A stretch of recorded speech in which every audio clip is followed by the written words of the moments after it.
batas sa iglesyang totoo. Sa loob ng iglesyang totoo, hindi sa iglesyang tinayo ng tao. Kung humiwalay, manatili munang walang asawa o kaya makipagkasundo. Pagka iniwan ka ng asawa mo, siya ang pumapatid ng tali, ng obligasyon mo. Ba, iniwan ka, asawa mo, iniwan ka, no? Siya mismo ang pumapatid ng pananagutan mo sa kanya. Basahin natin ang 7:15 ng unang Korinto. Gayunmay kung humiwalay ang hindi sumasampalataya, ay bayaan siyang humiwalay.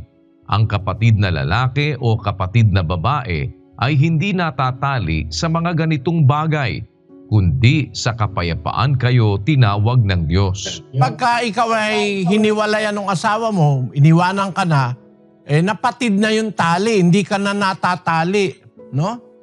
Ang kapatid na lalaki, yung sumasampalataya, o yung kapatid na babae na sumasampalataya, hiniwalayan siya ng asawa niya, hindi ka na nakatali, di ikaw ngayon malaya na. Siya ang umalis Ngayon, kung malaya ka na, pwede kang mag-start anew.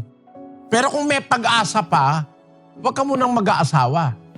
Pero kung yung asawa mo, hiniwalayan ka, tapos sumama na sa ibang lalaki, ay mahirap na yun, ano? Kasi merong provision ng Biblia ng reconciliation 7:11 ng unang Korinto. Datapwat kung siya'y humiwalay ay manatiling walang asawa o kaya'y makipagkasundo sa kanyang asawa at huwag hiwalayan ng lalaki ang kanyang asawa. Batas sa iglesyang totoo. Sa loob ng iglesyang totoo, hindi sa iglesyang tinayo ng tao.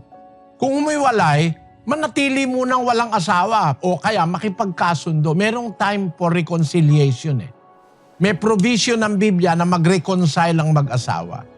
Tama naman yun kasi alam ko totoo yun Nararamdaman ng tao yung merong reconciliation baka bumalik pa.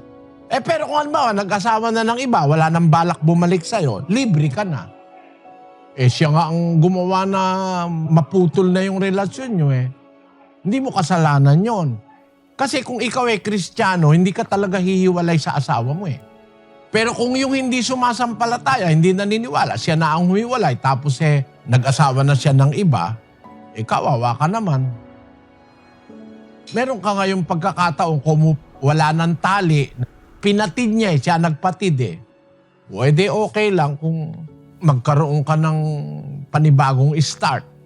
Pero mas okay kung makakatiis ka na wag ka na rin mag-asawa dahil baka na naman mapangalawahan yung pagkaturotot mo, no? Turotot ang tawag sa Tagalog dun naturotot ka na minsan, gusto mo bang maulit? Ngayon, kung talaga namang gusto mo pa rin mag-asawa, okay lang, kaya lang maging cautious ka na. Mag-ingat na tayo basta-basta kukuha ng babae. At para wala kang masyadong problema na walang kukuhang iba, sabi nung mag-asawa ka, ika ng pangit. Para wala ka ng katunggali.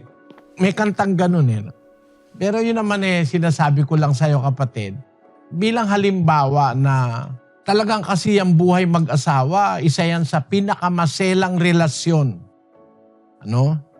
Yan ang pinakamalapit na relasyon kasi kayong dalawa ay isang laman na lang.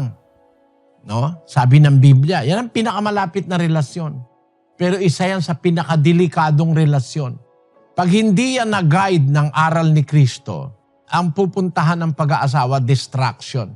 Destruction of the family, destruction of your soul, and losing your salvation.